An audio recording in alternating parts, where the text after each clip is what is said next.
Hello everybody, welcome back to the Cupcake Jemma channel. I am here today with Sam and Nikki, who are working movie magic right now and making everything look gorgeous, and hopefully I'm going to work some cake magic and show you guys how to make a delicious lemon and cream cheese pound cake. Now, this is a pretty simple cake. It's kind of like we're going back to basics. And the main reason I'm showing you this is because over Christmas, I bought myself an abundance of cream cheese because I was planning to have a little party and make a delicious cheesecake, but things didn't go quite to plan, no thanks to our good friend Mr. COVID. So I ended up having loads of cream cheese in my fridge, and I thought I want to make something different. So I thought I'd give this cream cheese pound cake a go, and it is so amazing that I thought I've got to share the recipe with you lot. So what is a pound cake?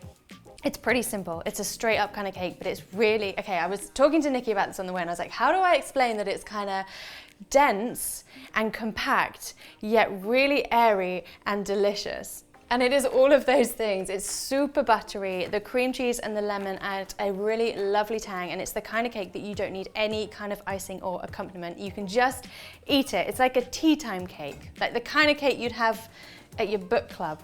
I've no idea what a book club is. It sounds great. If anyone's got one, then please can I join? But anyway, this is such a lovely, lovely cake to eat. So I'm gonna share it with you. And my favorite thing is that we're gonna actually bake it in a bundt tin, which is one of these. I think we've done a bundt kind of cake on the channel before, maybe only once before, but it essentially is just that you're going to bake it in this tin. You can get all sorts of gorgeous designs. If you don't have one, don't worry, you can also make this in a loaf tin or just a kind of big old chunky cake tin as well. So we're going to prepare our cake tin first. We need to really kind of liberally butter this bad boy because it's got so many kind of crevices and cracks and creases that if any of it's not creased, then your cake's just going to get stuck in it and it's going to be really sad. We don't want that. We want it to be a wonderful, happy moment. So my kind of preferred way of doing this is actually with a bit of kitchen paper, just because you can really get into all the corners. And I've got some butter here which is softened. You could use melted butter too. And I'm just wiping up a bit, and I'm going to get really butter happy in this tin and just wipe all around, making sure you get the outsides, the insides, and all the little bits in between. So once you're satisfied that you have buttered every last bit of your tin, we're now going to dust it with flour. So I've just got some plain flour in here. It's probably going to make a mess, but that's okay. And we're just going to shimmy it. I'm going to try and do it over a bowl. Shimmy it all around, just covering it for now, and then we'll tap off the excess afterwards. And there is our very well greased and floured bundt tin, ready for his cake batter, which we're going to get on and make right now. But just before that, I'm just going to tell you that I've preheated the oven to 170 degrees C, which is fan assisted. Now there's a few baking instructions, so make sure that you pay attention when we pop the cake in the oven, and I'll put the temperatures in the description box below along with the full ingredients list, and you can find instructions along with the photos and ingredients over on Patreon at our bake club. So if you want to join us, which I think you probably do, then head to patreon.com/CupcakeJemma for all the fun and games. Okay, let's have a little bit of fun and games right now and make this cake. So it's very, very simple, but there's a few little instructions first. So I've got some butter here, and I've got 290 grams of softened butter. Now you do really want soft butter. You can see how kind of spreadable it is. There we go. And now that just means that we're going to be able to whip this up. So we're going to be creating all the air for our cake right now. So we're going to start by just whipping this up on its own, medium to high speed, for about 3 to 4 minutes, and your butter's going to go really white in color. It's going to go really fluffy and creamy. So just keep on whipping until you get there. Okay, let's just take a little look at this butter. It is so pale in colour, and it just looks really, really creamy and quite delicious. Now it's really important that you whip your butter on its own first, because now we're going to add the cream cheese. If you try to whip the cream cheese and the butter together, you're never going to get this kind of whippy volume. So I've got 185 grams of cream cheese here, just full fat, delicious cream cheese. And we're also going to add, at this stage, some lemon zest. Now this is kind of optional. You don't have to make this lemony, but I just think a lemon cake is just delicious, like a lemon drizzle. You just can't beat it. Or maybe you can. This pound cake can beat it. So I'm just putting the zest of 1 regular lemon in. I'm putting this in nice and early so that it gets a chance to kind of whip around with the butter and the cheese and pull out as much lemony flavour as possible. So then we'll just give these a whip together just for about a minute, just till they're really well combined. So now that those have come together, we're going to add our sugar. So I've got caster sugar here. If you can only get granulated, then that is a-okay, but caster sugar is better for this. It's finer, it's going to kind of dissolve into the cake a lot easier. So I've got 415 grams, and I'm going to tip all of it into the mixer, pop this back down, and we're going to start it on a low speed. And then once it's combined, we're just going to whip it up for about 2 to 3 minutes.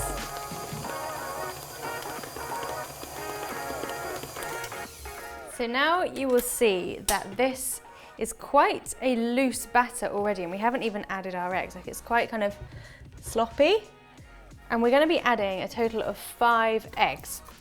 Now, what we're going to do is we're actually going to mix our eggs together in a bowl before we add them, so that it doesn't kind of, you don't get left with kind of clumps of unmixed egg white, because that is a thing that could happen when you've got a really, really soft batter and you want to beat an egg into it. I hope that made sense. So just bear with me whilst I crack 5 large, lovely eggs into this bowl, and we'll whisk them together.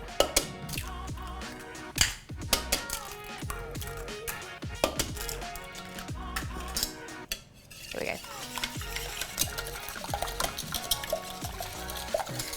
So now that the eggs have completely broken up, we've got one kind of liquid going on here. I'm going to turn the mixer onto a low speed, and we're going to pour in about an egg's worth of egg liquid and then we'll mix that through just for about kind of 20 to 30 seconds before we turn the mixer back down and add a little bit more, and just keep doing this until all of your eggs are in your batter.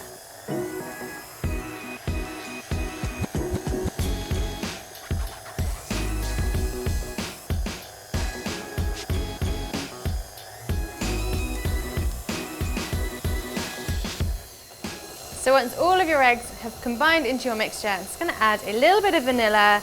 I'm going to do this by eye, and I'm hoping for about a teaspoon of good quality vanilla extract. Again, if you don't have any, do not worry, your cake's still going to be mighty delicious. We'll just whip that up for 1 more second, done. And it's time to add our dry ingredients. So I'm going to take this off for now. I'm going to grab my sieve. And into my sieve, I'm going to add some plain flour. So I've got 290 grams of plain flour. This is quite a small sieve, so I'm actually just going to sieve that bit in first.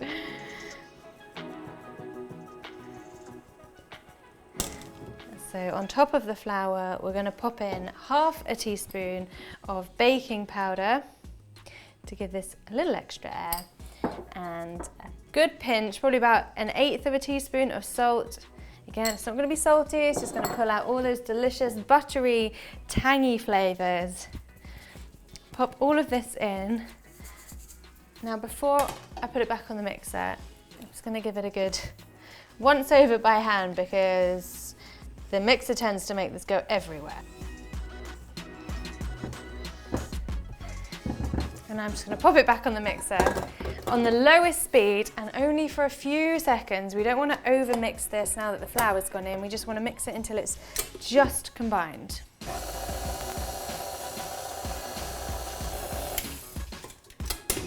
And that is our beautiful lemon and cream cheese pound cake batter completely made.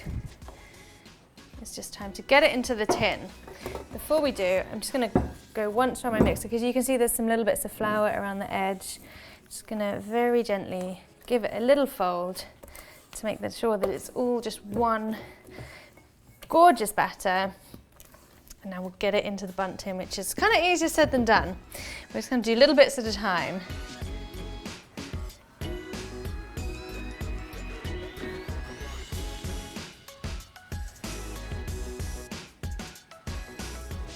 So we're just leveling this off a little bit. It doesn't need to be like completely perfect. Although I try. Anyway, this is now going to go into the oven. We've preheated it to 170 degrees C. We're going to pop it in for 10 minutes and then we're going to turn the oven down. So come back to me in 10 minutes, which for you watching will be about 10 seconds. So I'll see you in a sec.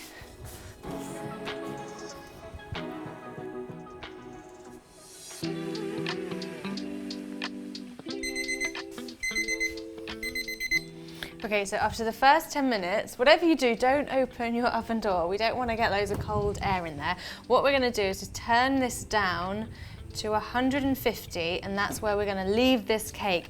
Now it's probably going to take somewhere between an extra 40 to 50 minutes to bake.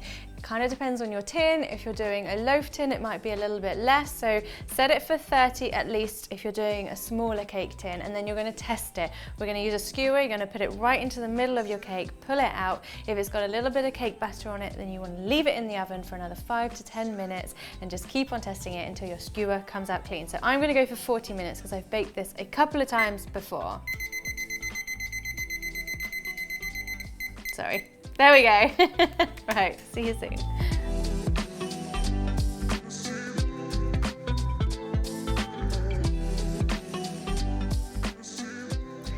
Looks pretty awesome, don't you think? I think so. Like, it's super simple, but just baking it in that bundt tin, it's given it this gorgeous golden crust. Now, like I said, we don't need to serve this with anything at all, but I do like to dust it with a little bit of icing sugar, just to give it a little chef kiss.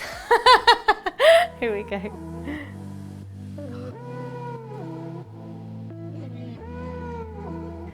Now, because this is quite a hunk of cake, it does take a fair amount of time to cool down, and we've been cooling it down for about an hour, maybe actually an hour and a half, and it's still slightly warm, but quite frankly, we've got some more work to do, so and I just really want to eat this, so I'm just gonna crack a little slice open so we can have a look.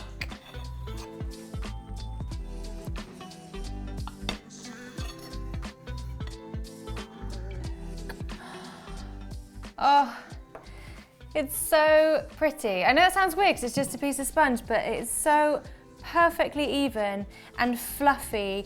And I mean, this one's warm because, like I said, this is gonna take forever to cool down. Anyway, eat it warm if you wish.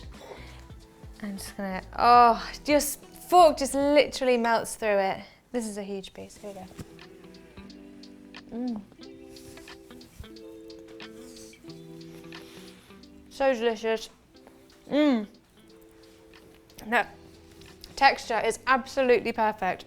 It's buttery, it's soft, but there's a good amount of bite to it as well. And the kind of crispy outside. It's all you need.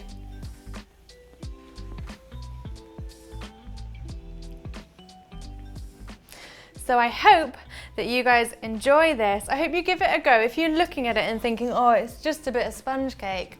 Yeah, but it's like so much more. I promise. That lovely tang as well. I just got that afterwards from the cream cheese and the lemon. It's perfect, guys. It's such a lovely cake, and you can make it really quickly. I say quickly, it's gonna have to cool down for a long time, but it's very easy to make and it looks beautiful just as it is. So you can serve this whenever and wherever you wish. I love a bundt tin. I feel like we should make more bundt cakes on the channel because we've only done this one and one other. I'm thinking maybe like a chocolate one. I think Nikki and maybe Dane as well also made little mini chocolate ones with a chocolate drizzle. Like maybe we could do some of those. Let me know if you've got a favorite bundt cake recipe in the description box below, comments box below, and we will add it to our list. In the meantime, I've got a lot of cake to eat. Should I share it with Sam and Nikki? Nikki's nodding. Sam's got his one eyebrow up as if to say, hell yeah. Cool, well, thanks so much for watching, guys. We've really enjoyed being here with you this week, and we'll be back next Thursday. Remember to join us over on our Bake Club, over on Patreon as well, if you want some more action from us, and we'll bring you another delicious treat in a week's time. Bye-bye.